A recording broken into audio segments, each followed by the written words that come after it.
गौड़ी बरागन एकंकार सतगुर प्रसाद। गौड़ी बरागन रविदास जी की सतयुग सत तेता जगे, द्वापर पूजा चार, तीनों जुग तीनों दड़े, कल केवल नामदार। पार कैसे पाए बोरे, मोस्यो को ना समझाए, जाते आवागवन बलाए राव, बहुविध धर्म न रूपिए, करता दिसे सब लोए, कबन कर्म ते छुटिए, जे साधे सब सिद्ध होए, कर्म अकर्म विचारिए, शंका सुन वेद पुराण,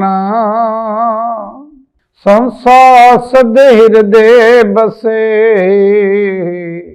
कौन हिरे अभिमान, बाहर उदक पखारिए,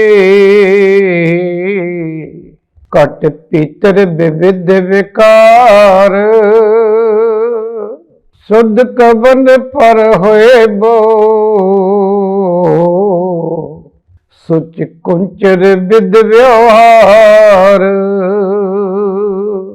रवि प्रकाश रजनी जथा, गत जानत सब संसार, पारस मानो तंबो छुए, कनक होत नहीं बार, परम परस गुर भेटिए, पूर्व लिखत ललाट, उन मन मन मन ही मिले, छुटकत बजरक पाट, भगत जुगत मत सत करे, ब्रह्म बंधन काट बेकार, सोई बस रस मन मिले, गुण निर्गुण एक विचार, अनेक जतन निग्रह किए, तारी न टरे ब्रह्म फास, प्रेम भगत नहीं उपजे, ताते रविदास उदास, अनेक जतन निग्रह किए, तारी न टरे ब्रह्म फास, प्रेम भगत नहीं उपजे, ताते रविदास उदास। ये शब्द सतगुरु रविदास महाराज जी ने राग गौड़ी बैरागण धन धन श्री गुरु ग्रंथ साहब जी दे विच अंग 346 ते शिशोपत है। सतगुरु रविदास महाराज जी इस शब्द दे विच जीव नूं समझा रहे हैं ਅਤੇ उस समय दे उन्हां पुरोहितां नूं जां जिहड़े धर्म दे ठेकेदार बन बैठे सी उन्हां नूं भी समझा रहे हैं कि जो तुसीं वेदां शस्त्रां नूं दे मुताबिक दस रहे हो, मैनूं कोई ये तां गल समझावो कि इस तो पार किवें होना है, ये जन्म मरण दा चक्कर किवें कट्टे जाना है। क्योंकि उन्हां दे समय दे विच जो हो रहा सी, जिन्हां जिन्हां करीतियां नूं उन्हां ने देखिया, उन्होंने अखों देख के उल्ले नहीं किया, उल्टा उन्होंने विरुद्ध आवाज़ उठाई। और इहो जी आवाज़ उठाई कि चाहे राजे राणियां नूं भी ਦਰਬਾਰਾਂ ਦੇ ਵਿੱਚ ਬੁਲਾ ਕੇ ਇਹ ਕਹਿਣਾ ਪਿਆ ਕਿ ਤੁਸੀਂ ਇਹ ਕੰਮ ਛੱਡ ਦਿਓ, ਕਿਉਂਕਿ ਇਹ ਸੱਚ ਦਾ ਮਾਰਗ ਉਹ ਛੱਡ ਹੀ ਨਹੀਂ ਸਕਦੇ ਸੀ। ਜਿਹੜੀ ਉਹਨਾਂ ਨੇ ਝੂਠ ਦੇਖਿਆ ਕਿ ਇਹ ਗੱਲ ਗਲਤ ਹੈ, ਉਹਨਾਂ ਨੇ ਮੌਕੇ ਤੇ ਹੀ ਉਹਨੂੰ ਗਲਤ ਦਾ ਖੰਡਨ ਕੀਤਾ, ਕਿਉਂਕਿ ਸੱਚ ਦਾ ਮਾਰਗ ਹੀ ਇਹ ਹੈ ਕਿ ਸੱਚ ਦੇ ਮਾਰਗ ਤੇ ਚਲਦਿਆਂ ਚਲਦਿਆਂ ਜਿਹੜੀ ਵੀ ਰਸਤੇ ਦੇ ਵਿੱਚ ਕੰਡੇ ਹਨ ਉਹਨਾਂ ਨੂੰ ਸਾਫ਼ ਕਰਨਾ ਹੈ। ਦੁਨੀਆ ਨੂੰ ਜੇ ਸਮਝਾਉਣਾ ਹੈ, ਉਹ ਜੇ ਸਮਝਾਉਣ ਲਈ ਆਏ ਸੀ ਤਾਂ ਉਹ ਅੱਖੀਂ ਦੇਖ ਕੇ ਕੰਨੇ ਸੁਣ ਕੇ ਉਹ ਛੱਡ ਨਹੀਂ ਸੀ ਸਕਦੇ ਕਿ ਅਸੀਂ ਇਹ ਗੱਲ ਜੇ ਗਲਤ ਹੈ ਤਾਂ ਅਸੀਂ ਇਸ ਤੋਂ ਕੀ ਲੈਣਾ ਹੈ। ਉਹਨਾਂ ਨੇ ਮੌਕੇ ਤੇ ਹੀ ਜਿੰਨੇ ਵੀ ਭਗਤੀ ਲਹਿਰ ਦੇ ਗੁਰੂ ਹੋਏ ਸਭ ਨੇ ਇਹ ਗੱਲ ਠੋਕ ਵਜਾ ਕੇ ਕਹੀ ਕਿ ਪ੍ਰਮਾਤਮਾ ਇੱਕ ਹੈ, ਸੱਚ ਦਾ ਮਾਰਗ ਇਹ ਹੈ, ਸੱਚ ਦੇ ਮਾਰਗ ਤੇ ਚੱਲਦਿਆਂ ਤੁਸੀਂ ਉਸ ਨੂੰ ਪਾ ਸਕਦੇ ਹੋ। ਪਰ ਜੇਕਰ ਤੁਸੀਂ ਕਹੋ ਕਿ ਇਸ ਪੂਜਾ ਨਾਲ, ਇਸ ਕਰਮਕਾਂਡ ਦੇ ਨਾਲ ਜਾਂ ਇਸ ਪਹਿਰਾਵੇ ਨਾਲ ਜਾਂ ਇਸ ਢੰਗ ਦੇ ਨਾਲ ਉਸ ਨੂੰ ਪਾਇਆ ਜਾ ਸਕਦਾ, ਇਹ ਸਾਰਾ ਕੁਛ ਹੀ ਉਹਨਾਂ ਨੇ ਖੰਡਨ ਕਰ ਦਿੱਤਾ। ਔਰ ਇੱਥੋਂ ਤੱਕ ਵੀ ਹੈ ਕਿ ਚਾਹੇ ਉਹ ਹਿੰਦੂ ਮਤ ਦੇ ਵਿੱਚ ਪੈਦਾ ਹੋਏ, ਚਾਹੇ ਉਹ ਸਿੱਖ ਮਤ ਦੇ ਵਿੱਚ ਪੈਦਾ ਹੋਏ, ਚਾਹੇ ਉਹ ਕਿਸੇ ਵੀ ਫਿਰਕੇ ਦੇ ਵਿੱਚ ਪੈਦਾ ਹੋਏ, ਉਹਨਾਂ ਨੇ ਸੱਚ ਦੇ ਉੱਤੇ ਪਹਿਰਾ ਦਿੱਤਾ, ਕਿਉਂਕਿ ਇਹ ਫਿਰਕੇ ਜਿਹੜੇ ਹੈ ਇਹ ਤਾਂ ਬੰਦਿਆਂ ਦੇ ਬਣਾਏ ਹੋਏ ਆ। ਪਰਮਾਤਮਾ ਵੱਲੋਂ ਕੋਈ ਵੀ ਕਿਸੇ ਫਿਰਕੇ ਦੇ ਵਿੱਚ ਨਹੀਂ ਭੇਜਿਆ ਜਾਂਦਾ। ਇਹ ਤਾਂ ਦੁਨੀਆ ਨੇ ਆਪਣੇ ਆਪਣੇ ਹਿਸਾਬ ਦੇ ਨਾਲ ਧੰਦੇ ਬਣਾ ਲਏ ਕਿ ਇਸ ਕਰਮਕਾਂਡ ਕਰਨ ਵਾਲਿਆਂ ਨੂੰ ਇਹ ਕਹਿ ਦਿਓ, ਦੂਸਰੇ ਪੂਜਾ ਜੋ ਕਰਦੇ ਉਹਨਾਂ ਨੂੰ ਇਹ ਕਹਿ ਦਿਓ, ਤੀਸਰਿਆਂ ਨੂੰ ਇਹ ਕਹਿ ਦਿਓ। ਲੇਕਿਨ ਪਰਮਾਤਮਾ ਇੱਕ ਹੈ ਔਰ ਉਸ ਦੇ ਨੂਰ ਤੋਂ ਹੀ ਸਾਰਾ ਜਗ ਉਪਜਿਆ ਹੋਇਆ। ਇੱਕ ਨੂਰ ਤੇ ਸਭ ਜਗ ਉਪਜਿਆ, ਕੌਣ ਭਲੇ ਕੌਣ ਮੰਦੇ। ਇੱਥੇ ਕੋਈ ਛੋਟਾ ਵੱਡਾ ਉੱਚਾ ਨੀਵਾਂ ਕੋਈ ਨਹੀਂ ਪੈਦਾ ਹੁੰਦਾ, ਸਿਰਫ ਜਿਹੜੇ ਸਾਡੇ ਮਨਮਤੇ ਲੋਕ ਉਹਨਾਂ ਨੇ ਹੀ ਸਾਰਾ ਕੁਝ ਬਣਾਇਆ ਹੋਇਆ। ਸੋ ਸਤਿਗੁਰੂ ਰਵਿਦਾਸ ਮਹਾਰਾਜ ਜੀ ਸ਼ਬਦ ਦੇ ਵਿੱਚ ਸਮਝਾਉਣ ਕਰਦੇ ਹੈ, ਸਤਿਯੁਗ ਸਤ ਤ੍ਰੇਤਾ ਜਗੀ ਦੁਆਪਰ ਪੂਜਾ ਚਾਰ। ਕਹਿੰਦੇ ਸਤਿਯੁਗ ਦੇ ਵਿੱਚ ਜੋ ਸਤ ਬੋਲਿਆ ਜਾਂਦਾ ਸੀ ਜਾਂ ਉਸ ਨੂੰ ਪੂਜਿਆ ਜਾਂਦਾ ਸੀਗਾ ਸਤ ਦੇ ਨਾਂ ਦੇ ਉੱਤੇ, ਕਿਉਂਕਿ ਤ੍ਰੇਤੇ ਦੇ ਵਿੱਚ ਯੱਗ ਕੀਤੇ ਜਾਂਦੇ ਸੀ, ਦੁਆਪਰ 'ਚ ਪੂਜਾ ਕੀਤੀ ਜਾਂਦੀ ਸੀ, ਤੇ ਸਤਿਯੁਗ ਦੇ ਵਿੱਚ ਸਤ ਦੇ ਨਾਂ ਦੇ ਉੱਤੇ ਜੋ ਕਰਮ ਕੀਤਾ ਜਾਂਦਾ ਸੀ। ਇਹ ਤਿੰਨਾਂ ਯੁੱਗਾਂ ਦੇ ਵਿੱਚ ਜੋ ਚੱਲ ਰਿਹਾ ਸੀ ਇਹ ਦ੍ਰਿੜ ਸੀਗਾ।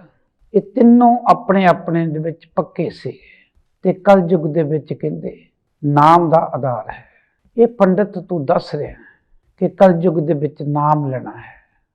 ਇਹ ਜੋ ਤੁਸੀਂ ਕਹਿ ਰਹੇ ਹੋ ਪਾਰ ਕੈਸੇ ਪਾਏ ਬੋਲੇ, ਕਹਿੰਦੇ ਪਾਰ ਕਿਵੇਂ ਹੋਣਾ। ਇਹ ਜਿਹੜਾ ਭਵ ਸਾਗਰ ਹੈ ਇਹਨੂੰ ਪਾਰ ਕਿਵੇਂ ਕਰਨਾ। ਪਾਰ ਦਾ ਮਤਲਬ ਹੈ ਕਿ ਮੁਕਤ ਕਿਵੇਂ ਹੋਣਾ। ਮੋਸੋ ਕੋ ਨਾ ਸਮਝਾਏ, ਕਹਿੰਦੇ ਮੈਨੂੰ ਕੋਈ ਸਮਝਾਓ ਤਾਂ ਸਹੀ ਕਿ ਪਾਰ ਕਿੱਦਾਂ ਹੋਣਾ। ਤੁਸੀਂ ਤਾਂ ਜੋ ਕਹਿ ਰਹੇ ਹੋ ਕਿ ਪੂਜਾ ਕਰਨੀ ਹੈ, ਆਹ ਕਰਮ ਕਾਂਡ ਕਰਨੇ ਹੈ ਜਾਂ ਆਹ ਜੱਗ ਕਰਨਾ ਹੈ, ਇਹ ਤਾਂ ਹੈ ਹੀ ਨਹੀਂ। ਇਹਨਾਂ ਨਾਲ ਤਾਂ ਪਾਰ ਹੋ ਹੀ ਨਹੀਂ ਸਕਦਾ ਬੰਦਾ। ਜਾਤੇ ਆਵਾ ਗਵਨ ਬੁਲਾਏ, ਕਹਿੰਦੇ ਤੇ ਤੂੰ ਛੁੱਟਣਾ ਕਿੱਦਾਂ ਹੈ, ਆਉਣ ਜਾਣ ਦੇ ਚੱਕਰ ਤੋਂ ਬਚਣਾ ਕਿੱਦਾਂ। ਬੜਾ ਵੱਡਾ ਕੁਐਸਚਨ ਕਰ ਦਿੱਤਾ, ਬੜਾ ਵੱਡਾ ਪ੍ਰਸ਼ਨ ਖੜਾ ਕਰ ਦਿੱਤਾ ਕਿ ਤੁਸੀਂ ਜਿਹੜੇ ਚਾਰੇ ਯੁੱਗਾਂ ਦੇ ਬਾਰੇ ਚ ਦੱਸ ਰਹੇ ਆ ਪੰਡਤ ਜੀ, ਮੈਨੂੰ ਸਮਝਾਓ ਤਾਂ ਸਹੀ ਕਿ ਇਸ ਭਵ ਸਾਗਰ ਨੂੰ ਪਾਰ ਕਿਵੇਂ ਕਰਨਾ। ਫਿਰ ਜੇ ਇਹ ਕਰਮਕਾਂਡ ਕੀਤਿਆ ਪਾਰ ਹੋ ਸਕਦਾ ਤੇ ਫਿਰ ਤਾਂ ਕੋਈ ਜੋ ਤੁਸੀਂ ਕਹਿ ਰਹੇ ਆ ਮੇਰੇ ਮੁਤਾਬਕ ਇਹ ਗਲਤ ਹੈ। ਉਹਨਾਂ ਨੇ ਜੋ ਵੀ ਉਸ ਵੇਲੇ ਪ੍ਰਸ਼ਨ ਖੜੇ ਕੀਤੇ ਕਿ ਤੁਸੀਂ ਜੋ ਜੱਗ ਕਹਿੰਦੇ ਸੀ ਕਰਦੇ ਸੀ, ਜੱਗ ਦੇ ਵਿੱਚ ਜੋ ਵੀ ਹਵਨ ਕੁੰਡ ਹੁੰਦਾ ਸੀ, ਫਿਰ ਪੂਜਾ ਚੱਲ ਪਈ, ਕਰਮਕਾਂਡ ਚੱਲ ਪਿਆ, ਵੀ ਇਸ ਤਰੀਕੇ ਨਾਲ ਪੂਜਾ ਕਰਨੀ ਹੈ। ਹੁਣ ਕਹਿੰਦੇ ਨਾਮ ਦਾ ਤੁਸੀਂ ਦਾਰ ਕਹਿ ਰਹੇ। ਬਹੁਵਿਧ ਧਰਮ ਨਿਰੂਪੀਏ ਕਰਤਾ ਦਿਸੇ ਸਭ ਲੋਏ, ਕਹਿੰਦੇ ਵੱਖਰੇ ਵੱਖਰੇ ਧਰਮਾਂ ਤੇ ਵੱਖਰੇ ਵੱਖਰੇ ਤਰੀਕਿਆਂ ਦੇ ਨਾਲ ਦੁਨੀਆ ਸਾਰੀ ਮਨਾ ਰਹੀ ਹੈ। ਹਰ ਇੱਕ ਧਰਮ ਦੇ ਵਿੱਚ ਵੱਖਰੇ ਵੱਖਰੇ ਤਰੀਕੇ ਤੁਸੀਂ ਅਪਣਾਏ ਹੋਏ ਲੋਕਾਂ ਨੇ। ਕਬਨ ਕਰਮ ਤੇ ਛੁੱਟੀਏ ਜੈ ਸਾਧੇ ਸਭ ਸਿੱਧ ਹੋਏ, ਪਰ ਕਹਿੰਦੇ ਮੈਨੂੰ ਉਹ ਕਰਮ ਦੱਸੋ ਕਿਹੜਾ ਕਰਮ ਕੀਤਿਆ ਇਹ ਮੇਰਾ ਆਉਣ ਜਾਣ ਦਾ ਚੱਕਰ ਖਤਮ ਹੋ ਸਕਦਾ, ਮੈਂ ਸਫਲ ਹੋ ਸਕਦਾ, ਮੈਂ ਇਸ ਜੀਵਨ ਦੇ ਵਿੱਚੋਂ ਸਫਲ ਹੋ ਕੇ ਜਾ ਸਕਦਾ। ਉਹ ਮੈਨੂੰ ਤਰੀਕਾ ਦੱਸੋ। ਹਰ ਧਰਮ ਆਪਣੇ ਆਪਣੇ ਤਰੀਕੇ ਦੇ ਨਾਲ ਸਮਝਾ ਰਿਹਾ ਕਿਹੜਾ ਠੀਕ ਹੈ। ਸਾਰੀ ਦੁਨੀਆ ਕਰ ਰਹੀ ਹੈ, सारी दुनिया दस रही है, पर कहते वो कर्म केड़ा है, वो केड़ा कर्म करना, किस तरीके ना करना, ताकि मेरा आउण जाण दे चक्कर जिहड़ा है खत्म हो जाए। कर्म अकर्म विचारीए शंका सुन वेद पुराण, कहते वेदां दे विच वखरे वखरे तरीके दे नाल किते कर्म कहते ये करना, दूसरा कहता ये वर्जित है, तीसरा कहता इदा करना, ये समझ नहीं लग रही, ये शंका पैदा कर रहे हैं। वेदां दे विच जो लिखिया होया उहदे मुताबिक केड़ा कर्म करना, केड़ा नहीं करना, ये तो शंका पैदा हो रही है। ये तो विद्या शास्त्रां दे विच जो लिखिया होया भी आ खा लो, आ छड़ दिओ, आ इदा कर लो, पर मैनू तो वो कर्म दसो केड़ा किस तरीके जिहदे नाल आउण जाण दा चक्कर खत्म हो जाए, मुक्ति प्राप्त हो जाए, जीवन सफल हो जाए। संसार सद हिरदे बसे कौन हिरे बमान, कहते कर्म करन दे नाल तां होर शंका पैदा हो रही है, होर अपमान पैदा हो रहा है।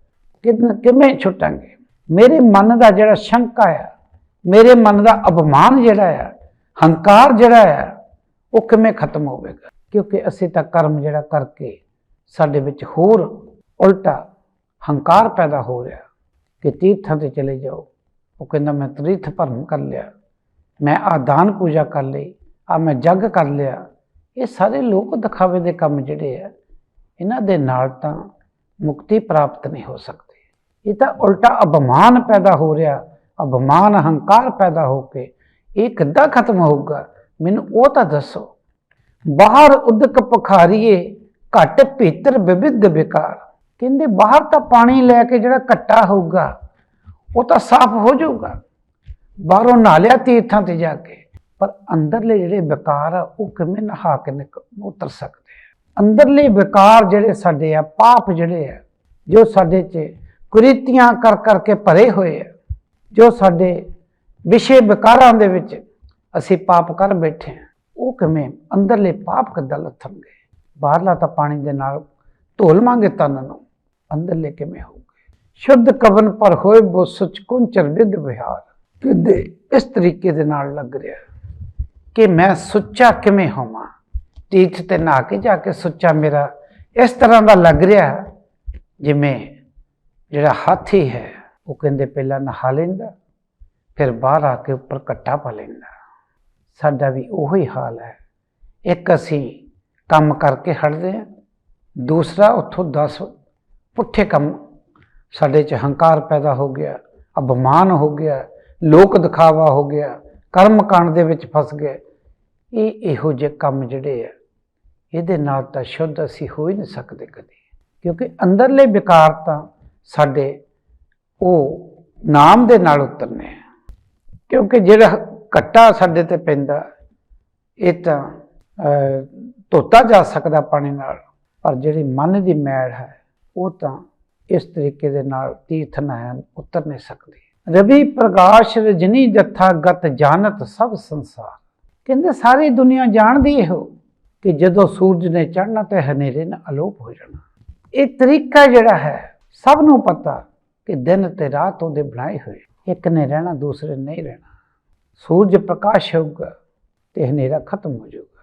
परम परस पारस मानो तांबो शोए कनक होत नहीं मार, जदों कहंदे तांबे दा उन्नी देर तक अवगुण दूर नहीं हो सकता, उहदे विचों मैल दूर नहीं हो सकती जिन्नी देर तक उहदा जिहड़ा पारस नूं छूंदा नहीं गा। जिन्नी देर तक पारस नूं तांबा छूंदा नहीं उन्नी देर तक वो तांबे दा तांबा ही रहना, उच अवगुण ही रहना, उच खोट ही रहना, उन सोना नहीं बनना। इस करके पारस नूं छोना जिहड़ा ये बहुत ज़्यादा जरूरी है जेकर सोने नूं बनाउणा है। परम परस गुर भेटीए पूर्व लिखत ललाट, कहंदे जेकर कोई कर्म चंगा कीता होया तो सानू सतगुर जिहड़ा मिल जाऊगा। सतगुर रविदास महाराज समझा दे पूर्ण गुर मिल गया सानू तो वह सानू चंगे कर्म करके मिल जाऊगा। जे साडे कोई कर्म चंगे कीते हुए सानू पूर्ण गुरु मिल जाऊगा। उन मन मन मन ही मिले छुटकत वज्र कपाट, फिर जदों कहंदे उन्होंने परमात्मा मिलदा किसी नूं पता नहीं लगदा कित्थे मिलदा, मन दे विच मिलदा। मन दे जिहड़े कपाट खुल जांदे आ, ਜਿਹੜੇ ਵਜਰ ਕਪਾਟ ਆ ਜਿਹੜੇ ਕਹਿੰਦੇ ਖੁੱਲਦੇ ਨਹੀਂ, ਉਹ ਸਾਰੇ ਦਰਵਾਜ਼ੇ ਖੁੱਲ ਜਾਂਦੇ ਫਿਰ, ਪਰ ਗੁਰੂ ਦੇ ਕਿਰਪਾ ਦੇ ਨਾਲ, ਗੁਰੂ ਦੇ ਦੱਸੇ ਹੋਏ ਮਾਰਗ ਦੇ ਨਾਲ। ਪਰ ਜੇਕਰ ਕੋਈ ਚੀਜ਼ ਕਿਸੇ ਨੂੰ ਮਿਲਦੀ ਹੈ ਤਾਂ ਦੂਸਰੇ ਨੂੰ ਪਤਾ ਲੱਗਦਾ, ਪਰ ਇੱਥੇ ਤਾਂ ਤੁਹਾਡੇ ਮੱਥੇ ਤੇ, ਬੰਦੇ ਦੇ ਮੱਥੇ ਤੇ ਨੂਰ ਆਉਂਦਾ, ਫਿਰ ਦੂਸਰੇ ਨੂੰ ਕਿਸੇ ਨੂੰ ਜੱਜ ਉਹੀ ਕਰ ਸਕਦਾ ਜਿਹੜਾ ਕੋਈ ਜੌਹਰੀ ਹੋਊਗਾ। ਕਿਉਂਕਿ ਮਨ ਦੇ ਅੰਦਰ ਹੀ, ਮਨ ਦੇ ਵਿੱਚ ਹੀ, ਮਨ ਦੇ ਉਹਦੇ ਵਿੱਚੋਂ ਮਨ ਦੇ ਜਿਹੜਾ ਖੋਟ ਨਿਕਲ ਕੇ ਐਸਾ ਪਾਰਸ ਮਿਲਣਾ ਕਿ ਸਾਰੇ ਦਾ ਸਾਰਾ ਜਿਹੜਾ ਅੰਦਰਲਾ ਵਿਕਾਰ ਹੈ ਖਤਮ ਹੋ ਜਾਣੇ। ਇਸ ਕਰਕੇ ਇਹ ਜਿਹੜੇ ਕਪਾਟ ਜਿਹੜੇ 10ਵੇਂ ਦੁਆਰ ਦੇ ਆ, ਇਹ ਤਾਂ ਹੀ ਖੁੱਲ੍ਹਦੇ ਆ, ਕਿਉਂਕਿ ਇਸੇ ਕਰਕੇ ਕਹਿੰਦੇ ਸੱਚਖੰਡ ਬਸੇ ਨਿਰੰਕਾਰ, ਕਰ ਕਰ ਵੇਖੇ ਨਦਰ ਨਿਆਲ, ਵੇਖੇ ਵਿਕਸੇ ਕਰੇ ਵਿਚਾਰ, ਨਾਨਕ ਕਥਨਾ ਕਰੜਾ ਸਾਰ। ਕਰੜਾ ਮਤਲਬ ਕਿ ਲੋਹਾ ਚੱਬਣ ਦੇ ਬਰਾਬਰ ਹੈ। ਇਹੋ ਜਿਹਾ ਕਪਾਟ ਹੈ। ਇਹ ਕਪਾਟ ਉਦੋਂ ਹੀ ਖੁੱਲ੍ਹਣੇ ਦਰਵਾਜ਼ੇ ਜਦੋਂ ਉਸ ਦੀ ਮਿਹਰ ਹੋਊਗੀ, ਗੁਰੂ ਦਾ ਮਾਰਗ ਮਿਲੂਗਾ। ਸਾਡੇ ਜਨਮ ਕਿਤੇ ਪੂਰਬ ਦੇ ਵਿੱਚ ਕੋਈ ਚੰਗਾ ਕਰਮ ਕੀਤਾ ਤਾਂ ਹੀ ਸਾਨੂੰ ਪੂਰਨ ਜਿਹੜਾ ਗੁਰੂ ਮਿਲ ਸਕਦਾ। ਪੂਰਨ ਗੁਰੂ ਜਦੋਂ ਮਿਲ ਗਿਆ, ਸਾਨੂੰ ਮਾਰਗ ਜਿਹੜਾ ਉਹ ਦੱਸ ਦਿੱਤਾ, ਫਿਰ ਅਸੀਂ ਉਸ ਪਰਮਾਤਮਾ ਦੇ ਦਰਸ਼ਨ ਦੀਦਾਰ ਕਰਕੇ ਜੀਵਨ ਸਫਲ ਕਰ ਸਕਦੇ। ਭਗਤ ਜੁਗਤ ਸਤ ਮਤ ਕਰੇ, ਭਰਮ ਬੰਧਨ ਕਾਟ ਬਿਕਾਰ। ਜਿਹੜੇ ਫਿਰ ਕਹਿੰਦੇ ਭਰਮਾਂ ਦੇ ਬੰਧਨ ਪਏ ਸੀ, ਭਗਤੀ ਦੇ ਨਾਲ, ਐਸੀ ਜੁਗਤ ਦੇ ਨਾਲ, ਐਸੀ ਸੁੱਚ ਬੁੱਧੀ ਮਿਲੀ, ਜਿਹੜੇ ਭਰਮ ਪਏ ਸੀ ਕਿ ਇਹ ਦੁਨੀਆ ਸੱਚੀ ਹੈ, ਇਹ ਮੋਹ ਮਾਇਆ ਹੈ, ਇਹਨੂੰ ਕਿੱਦਾਂ ਤਿਆਗਣਾ ਹੈ, ਇਹ ਸਾਰੇ ਦੇ ਸਾਰੇ ਬੇਕਾਰ ਜਿਹੜੇ ਹੈ ਉਹ ਕੱਟਣ ਦਾ ਪਤਾ ਲੱਗ ਜਾਂਦਾ ਫਿਰ ਕਿ ਇੱਥੇ ਕੋਈ ਵੀ ਤੇਰਾ ਨਹੀਂ, ਇੱਕੋ ਹੀ ਤੇਰਾ ਹੈ। ਤੇਰਾ ਨਾਮ ਜਿਹੜਾ ਸੱਚਾ ਪਰਮਾਤਮਾ ਦਾ, ਉਹੀ ਤੇਰਾ ਬੇਲੀ ਹੈ, ਬਾਕੀ ਕੋਈ ਤੇਰਾ ਇੱਥੇ ਕੋਈ ਨਹੀਂ ਹੈ। ਇਹ ਗੁਰੂ ਦੀ ਕਿਰਪਾ ਦੇ ਨਾਲ ਐਸੀ ਮਤ ਜਾਗਦੀ ਹੈ, ਐਸੀ ਭਗਤੀ ਦੇ ਨਾਲ ਸਾਡੀ ਮਤ ਜਿਹੜੀ ਉੱਚੀ ਹੁੰਦੀ ਹੈ, ਕਿਉਂਕਿ ਭਗਤੀ ਦੇ ਨਾਲ ਹੀ ਸਾਡੇ ਵਿੱਚ ਉਹ ਮਤ ਜਾਗਣੀ ਹੈ। ਕਿਉਂਕਿ ਉੱਥੇ ਘੜਦੇ ਅਸੀਂ, ਜਿੱਥੇ ਘੜੀਏ ਸੁਰਤ ਮਤ ਮਨ ਬੁੱਧ, ਇਹ ਚੀਜ਼ਾਂ ਘੜੀਆਂ ਜਾਂਦੀਆਂ, ਫਿਰ ਤਰਾਸ਼ੀਆਂ ਜਾਂਦੀਆਂ, ਫਿਰ ਬੰਦੇ ਨੂੰ ਪਤਾ ਲੱਗਦਾ ਕਿ ਭਗਤੀ ਦੇ ਨਾਲ ਕੀ ਕੀ ਤਰਾਸ਼ਣਾ ਅਸੀਂ, ਕੀ ਕੀ ਕਰਨਾ। ਜਿੱਥੇ ਘੜੀਏ ਸੂਰਾਂ ਸਿੱਧਾ ਕੀ ਸੁਧ, ਉੱਥੇ ਸਾਡੀ ਫਿਰ ਮਤ ਜਿਹੜੀ ਹੈ ਇੰਨੀ ਉੱਚੀ ਹੋ ਜਾਂਦੀ ਹੈ ਕਿ ਸਾਨੂੰ ਸਾਰਾ ਕੁਝ ਪਤਾ ਲੱਗ ਜਾਂਦਾ ਕਿ ਇੱਥੇ ਗਲਤ ਕੀ ਹੈ ਤੇ ਠੀਕ ਕੀ ਹੈ, ਸੱਚ ਦਾ ਮਾਰਗ ਕੀ ਹੈ। ਸੋਈ ਬਸ ਰਸ ਮਨ ਮਿਲੇ, ਗੁਣ ਨਿਰਗੁਣ ਏਕ ਵਿਚਾਰ। ਫਿਰ ਕਹਿੰਦੇ ਜੋ ਨਿਰਗੁਣ ਦੇ ਵਿੱਚ ਸਾਨੂੰ ਗੁਣਾਂ ਦਾ ਪਤਾ ਹੈ, ਅਸੀਂ ਉਹ ਜਿਹੜੇ ਇੱਕ ਵਿਚਾਰ ਦੇ ਨਾਲ ਉਸ ਪਰਮਾਤਮਾ ਦੇ ਦਿੱਤੀ ਹੋਈ ਜਿਹੜੀ ਮੱਤ ਆ ਸਾਨੂੰ, ਉਹਦੇ ਨਾਲ ਫਿਰ ਸਾਨੂੰ ਉਹ ਰਸ ਜਿਹੜਾ ਹੈ ਮਨ ਦੇ ਅੰਦਰ ਹੀ, ਸਰੀਰ ਦੇ ਅੰਦਰ ਹੀ ਸਾਨੂੰ ਉਹ ਮਿਲਣਾ ਸ਼ੁਰੂ ਹੋ ਜਾਂਦਾ। ਉਹ ਐਸਾ ਰਸ ਅੰਮ੍ਰਿਤ ਦਾ ਮਿਲਦਾ ਕਿ ਸਾਡੇ ਵਿੱਚ ਸਾਰੇ ਜਿਹੜੇ ਨਿਰਗੁਣ ਦੀ ਦਿੱਤੀ ਹੋਈ ਕਿਰਪਾ ਹੈ, ਸੂਖਮ ਜੋ ਹੈ ਸ਼ਕਤੀ, ਉਹ ਸਾਨੂੰ ਪਤਾ ਲੱਗ ਜਾਂਦੀ ਹੈ। ਅੰਦਰ ਸਾਡੇ ਵਿਚਾਰ ਇਹੋ ਜਿਹੇ ਪੈਦਾ ਹੋ ਜਾਂਦੇ ਹੈ ਕਿ ਸਾਡੇ ਵਿੱਚ ਗੁਣ ਜਿਹੜੇ ਹੈ ਉਹ ਪੈਦਾ ਹੋ ਜਾਂਦੇ ਹੈ, ਕਿਉਂਕਿ ਅਸੀਂ ਭਗਤੀ ਦੇ ਨਾਲ ਹੀ ਸਾਰਾ ਕੁਛ, ਸਾਡੀ ਮਤ ਜਿਹੜੀ ਹੈ, ਸਾਡਾ ਮਨ ਜਿਹੜਾ, ਸਾਡੀ ਸੁਰਤ ਜਿਹੜੀ ਹੈ, ਉਹ ਇੱਕ ਵਿਚਾਰ ਬਣ ਜਾਂਦਾ ਫਿਰ ਕਿ ਕਿਸ ਤਰੀਕੇ ਦੇ ਨਾਲ ਉਸ ਪਰਮਾਤਮਾ ਦਾ ਜਿਹੜਾ ਮਾਰਗ ਹੈ ਉਸ 'ਤੇ ਚੱਲਦੇ ਹੋਏ ਅਸੀਂ ਇਸ ਨੂੰ ਕਾਮਯਾਬ ਹੋਣਾ। ਇਸ ਕਰਕੇ ਇਹ ਜਿਹੜੀ ਭਗਤੀ ਹੈ ਇਹ ਸਭ ਤੋਂ ਇਹ ਤਾਂ ਹੀ ਹੁੰਦੀ ਹੈ ਜੇਕਰ ਗੁਰੂ ਦੀ ਕਿਰਪਾ ਹੋਵੇ। ਭਗਤ ਜੁਗਤ ਸਤ ਮਤ ਕਰੀ, ਭ੍ਰਮ ਬੰਧਨ ਕਾਟ ਬਿਕਾਰ। ਸੋਈ ਬਸ ਰਸ ਮਨ ਮਿਲੇ, ਗੁਣ ਨਿਰਗੁਣ ਏਕ ਵਿਚਾਰ। ਅਨੇਕ ਯਤਨ ਨਿਗ੍ਰਹਿ ਕੀਏ, ਟਾਰੀ ਨਾ ਟਰੇ ਭ੍ਰਮ ਫਾਸ।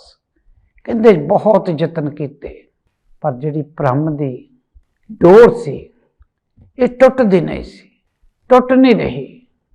ਐਸਾ ਭਰਮ ਪਿਆ ਦੁਨੀਆ ਤੇ, ਆਹ ਚੀਜ਼ ਮੇਰੀ ਹੈ, ਆਹ ਮੇਰੀ ਹੈ, ਆਹ ਹੈ। ਇਹ ਦੁਨੀਆ ਜਿਹੜੀ ਹੈ ਭਰਮ ਦੇ ਵਿੱਚ ਪਈ ਹੋਈ ਹੈ। ਧੀਆਂ ਪੁੱਤਰਾਂ, ਜਾਇਦਾਦ, ਮਾਂ ਬਾਪ, ਰਿਸ਼ਤੇਦਾਰ, ਕੁਟੁੰਬ, ਜੋ ਵੀ ਹੈ ਇਹ ਸਾਰਾ ਭਰਮ ਦਾ ਚੱਕਰ ਪਿਆ ਹੋਇਆ। ਪ੍ਰੇਮ ਭਗਤੀ ਨਹੀਂ ਉਪਜੇ ਤਾਤੇ ਰਵਿਦਾਸ ਉਦਾਸ। ਸਤਿਗੁਰ ਰਵਿਦਾਸ ਮਹਾਰਾਜ ਜੀ ਕਹਿ ਰਹੇ ਹੈ, ਜਿੰਨੀ ਦੇਰ ਭਗਤੀ ਪ੍ਰੇਮ ਦੀ ਨਹੀਂ ਉਪਜਦੀ, ਉਨੀ ਦੇਰ ਤੱਕ मैं जिहड़ा है इसे करके दुनिया तो उदास हाँ। दुनिया जिहड़ी है वो मैनू जिन्नी देर तक दुनिया तो उदास नहीं बंदा हो जाता, ये दुनिया नू अपना समझ के बैठा रहिंदा। ये तो उपराम एक बारी होना पैना, तां ही जाके असली जिहड़ी मार्ग आ वो सानू पता लग सकदा।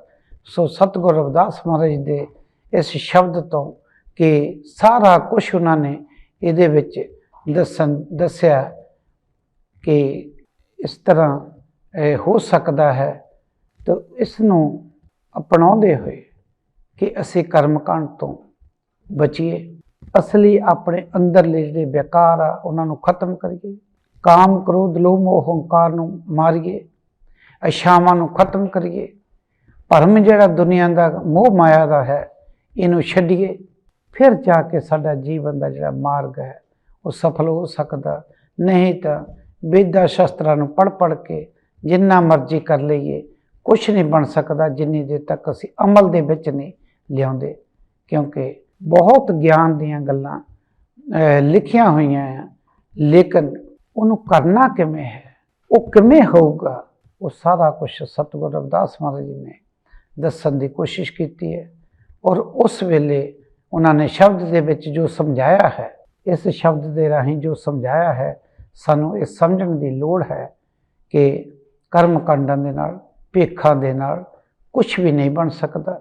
ये जिहड़ा समा है पहला भी इहो ही सी, अज भी इहो ही है। पहला भी पंज तत्त दा बंदा सी, अज भी पंज तत्त दा उहो ही सूरज है, उहो ही हवा है, उहो ही पानी है। लेकिन जिन्नी देर तक किरपा नहीं गुरु दी हुंदी उन्नी देर तक साडे बेकार दूर नहीं हो सकते। जिवें तांबे नूं पारस दे नाल छोण तो बिना वो पवित्र असीं उन्होंने प्योर नहीं कह सकते, उन्नी देर तक साडे भी बेकार दूर नहीं हो सकते जिन्नी देर तक सानू परम गुरु सतगुरु कोई पूरा मिल नहीं जाता, जो सानू मार्ग इहो जिहा दिखावे जिहड़ा सच दा मार्ग है, उसदे ते असीं चल के अपने जीवन नूं सफल करिए। सो इस शब्द दे राहीं सतगुरु रविदास महाराज की दित्ती हुई सिक्ख्या दे राहीं अपने जीवन नूं सफल करने लई जीवन नूं चाहीदा है कि अपने जीवन दे विच इहनूं टाल के इस सिक्ख्या नूं आने वाले समय दे विच अभ्यास करे। सो इस शब्द नूं पढ़दे बहुत गलतियां होईयां होणगियां, उचारण वेले गलतियां होईयां होणगियां, गुरु महाराज जी आप माफ़ करने वाले है। आप अगे तो शुद्ध बाणी बल पढ़न दा बल बख्शण, उचारण दा बल बख्शण, शुद्ध बुद्धि देण ताकि आने वाले समय दे विच भाव अर्थ जिहड़े कीते जा सकन। क्योंकि भाव अर्थ जिन्नी देर तक बाणी दे नहीं समझ लगते, जीव जिहड़ा है उन्नी देर तक इस ते चल नहीं सकता। मार्ग जो उन्होंने समझाया होया है उस मार्ग ते चलण लई बुद्ध भी उन्होंने ही देनी है। उन्होंने दे हथ वसी है, गुण तेरे मैं ना ही कोई, बिन गुण कीते भगति ना होए। ये सब उन्होंने कृपा है। सो आओ गुरु महाराज के चरणों के विच अरदास बेनती अर्जोई करते हुए फतेह बुलाइए। वाहिगुरू जी का खालसा, वाहिगुरू जी की फतेह।